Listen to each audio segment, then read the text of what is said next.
Hello, আজকে আমি ভাবছি একটু মাছ রান্না করি ইফতারির পরে। এ কারণে আমি একা একাই রান্না করার জন্য পেঁয়াজ মরিচ কেটে নিলাম। তারপরে এগুলা আসলে আম্মু আমাকে শিখিয়ে দিচ্ছিল আর ভিডিও করে দিচ্ছিল।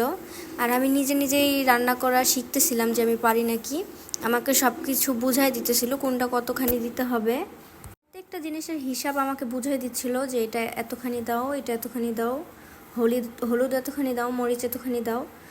এটা মরিচ বাটা দিয়েছি, এটা আদা রসুন বাটা সব দিয়ে আমাকে বলল যে এখন এটা মাখাইয়া বসায় দিতে।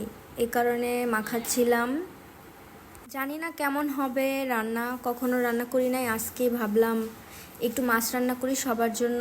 আর আমারও অনেক খেতে ইচ্ছা করতেছিল। এখন পানি দিয়ে চুলাতে বসাই দিব। এই যে বসাই দিলাম।